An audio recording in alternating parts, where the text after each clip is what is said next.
Welcome back everyone, welcome to civil service study. Test number 557 है, 547 है, UPSC civil services prelims के लिए हैं।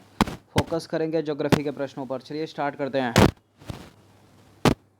तो क्वेश्चन नंबर 1 पर आ जाइए। 5 सितंबर हो गई है आज, 4 अक्टूबर को एग्ज़ाम है। मुश्किल से 29 30 दिन का समय जो है शेष है। प्रैक्टिस करते रहिएगा हर दिन। मैंग्रोव वनस्पतियों के विकास के लिए निम्नलिखित में से कौन सा कारक आवश्यक नहीं है, बताइए। मैंग्रोव फॉरेस्ट, लवड़ियाँ दलदल इसके लिए चाहिए, इतनी बार प्रैक्टिस कराई है। ज्वारीय संकरी खाड़ी भी चाहिए इसके लिए। ज्वारनमुख के तटीय क्षेत्र भी चाहिए इसके लिए। नहीं चाहिए तो क्या, वर्षा की मात्रा। बताइएगा कितने सही हो रहे हैं। मैंग्रोव वनस्पति, लवड़िय दलदल, ज्वारीय संकरीय खाड़ी, पंख मैदानों और ज्वारनमुख के तटीय क्षेत्रों में अच्छी तरह उगती है। वर्षा की मात्रा का मैंग्रोव वनस्पति के विकास के साथ कोई सीधा संबंध नहीं है। ठीक है। अगला प्रश्न भी मैंग्रोव वनों से रिलेटेड ही है। मैंग्रोव वनों के संदर्भ में कौन सा सही है। पहला स्टेटमेंट है, भारत में मैंग्रोव वन का क्षेत्र विश्व के मैंग्रोव क्षेत्र का 7% है। 7% है या 17% है। भारत में ये वन गंगा ब्रह्मपुत्र नदियों के डेल्टाई क्षेत्रों में अत्यधिक विकसित होते हैं। यानी कौन सा सुंदरवन की बात हो रही है। बिल्कुल करेक्ट है दोनों के दोनों स्टेटमेंट। 7% ही है, सी है इसका आंसर। तो भारत में मैंग्रोव वन का क्षेत्र विश्व के मैंग्रोव वन का 7% है, 7। भारत में ये वन अंडमान निकोबार द्वीप समूह, पश्चिम बंगाल में गंगा ब्रह्मपुत्र नदियों पर स्थित सुंदरबन डेल्टाई क्षेत्रों में अत्यधिक विकसित होते हैं। इसके अलावा ये वन आपको मिलेंगे महानदी, गोदावरी, कृष्णा नदियों के डेल्टाई भागों में। सामाजिक वानिकी के 3 भाग हैं। कितने भाग हैं? 3 भाग हैं। इनमें से कौन सा उसमें शामिल नहीं है। शहरी वानिकी, ग्रामीण वानिकी, मरुस्थलीय वानिकी या फार्म वानिकी। सामाजिक वानिकी में शामिल है शहरी वानिकी, ग्रामीण वानिकी, फार्म वानिकी, मरुस्थलीय वानिकी इसमें शामिल नहीं है। तो राष्ट्रीय कृषि आयोग 1976-79 ने सामाजिक वानिकी को 3 भागों में बांटा। कितने? 3 भागों में। शहरी वानिकी, ग्रामीण वानिकी और फार्म वानिकी। इसमें मरुस्थलीय वानिकी को शामिल नहीं किया गया है।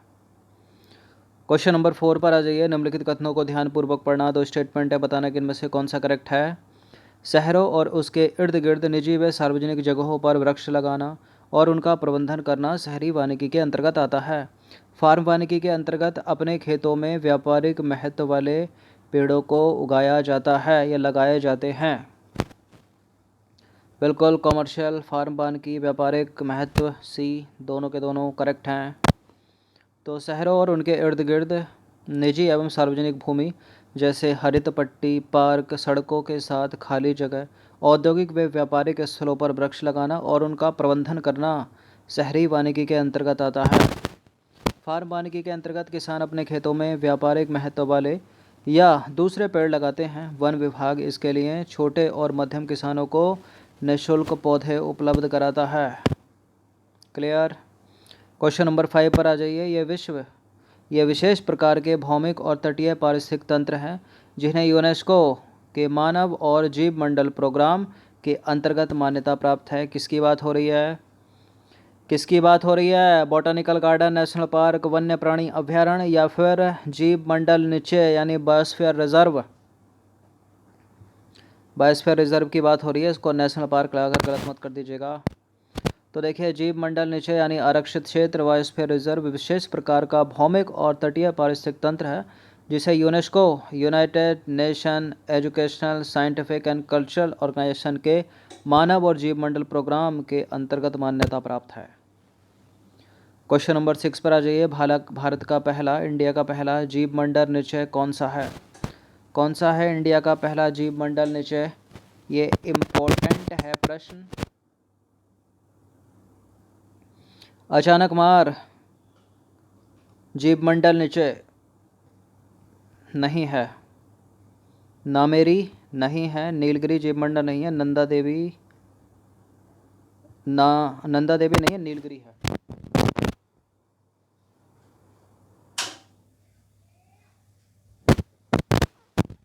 तो इसका आंसर क्या हो जाएगा? ऑप्शन नंबर सी हो जाएगा, सबसे पहला यही है। तो देखिए, भारत का पहला जीव मंडल निचय नीलगिरी है जिसकी स्थापना हुई थी 1986 में और लगभग यूनेस्को में कब इसको? सन 2000 में इसको ऐड किया गया। क्वेश्चन नंबर 7 पर आ जाइए। निम्नलिखित में से कौन सा नीलगिरी जीवमंडल निश्चय में शामिल है? नागरहोल, बांदीपुर, मधुमलाई, साइलेंट वैली और वायनाड वन सुरक्षित क्षेत्र बताइए। नीलगिरी जीवमंडल निश्चय में शामिल कौन कौन है इसमें? नागरहोल है, बांदीपुर है, मधुमलाई है, साइलेंट वैली है और वायनाड वन जीवन सुरक्षित क्षेत्र। तो सारे के सारे हैं 1 2 3 4 5 डी है इसका आंसर। तो देखिए, नीलगिरी भारत का पहला जीवमंडल निश्चय है जिसका कुल क्षेत्र 5,520 वर्ग किलोमीटर है। इस जीवमंडल निश्चय में नागरहोल, बांदीपुर, मधुमलाई, नीलम्बुर का सारा वन से ढका हाल और वायनाड वन्य जीवन सुरक्षित क्षेत्र, ऊपरी नीलगिरी पठार, साइलेंट वैली और सिंधुबानी पहाड़ियाँ शामिल हैं। नेक्स्ट क्वेश्चन है, क्वेश्चन नंबर 8 है, इनमें से कौन सा जीवमंडल निश्चय यूनेस्को के विश्व नेटवर्क में मान्यता प्राप्त है बताइए। अचानकमार, अमरकंटक, नंदा देवी, सिंपलीपाल, नोकरेक, अगस्त्यामलाई, कंचनजंगा बताइए। देखिए, अचानकमार और अचानकमार अमरकंटक दो अलग अलग हैं, एक साथ मत काउंट कर लेना, इनको कई बार बताया है। तो इसमें यूनेस्को के विश्व नेटवर्क में शामिल है। कंचनजंगा तो है ही है, सबको पता होगा, सिक्किम का। अगस्त्यामलाई केरल का ये भी है। नोकरेक मेघालय भी है। सिंपलीपाल उड़ीसा ये भी है। नंदा देवी उत्तराखंड भी है। अचानकमार अमरकंटक मध्य प्रदेश भी है। तो सारे के सारे हैं, ये सभी डी है इसका आंसर।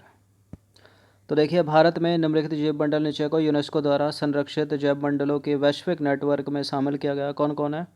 सबसे पहला तो नीलगिरी है, उसके बाद नंदा देवी है, सुंदरबन है, मन्नार की खाड़ी, नोकरेक, पंचमढ़ी है, सिंपलीपाल है उड़ीसा का, ग्रेट निकोबार है, चाणकमार अमरकंटक एमपी का, अगस्त्यामलाई है सिक्किम का, कंचनजंगा है। ये आपको पता भी होना चाहिए कहाँ कहाँ पर है। क्वेश्चन नंबर 9 पर आ जाइए। संकट संपन्न जीव समुद्री गाय डुगोंग जिसको बोलते हैं, ये कहाँ पाई जाती है? सुंदरबन, खंबात की खाड़ी, मन्नार की खाड़ी, नैनी झील। समुद्री गाय कहाँ पर पाई जाती है? ये मन्नार की खाड़ी में पाई जाती है। तो समुद्री गाय मन्नार की खाड़ी जैवमंडल निश्चय में पाई जाती है, जो कि एक संकट संपन्न जीव है। ये क्या है? ये है लॉयन टिल्ड मकाक। देखिए, इसका ये इस बंदर का मुंह और ये पूंछ जो है शेर जैसी है। तो इस प्रश्न का उत्तर दीजिए। तो निम्नलिखित में से किस क्षेत्र की यात्रा करने पर आपको शेर जैसी पूंछ वाला बंदर के दर्शन होंगे? मतलब मकाक बानर, लॉयन टिल्ड मकाक।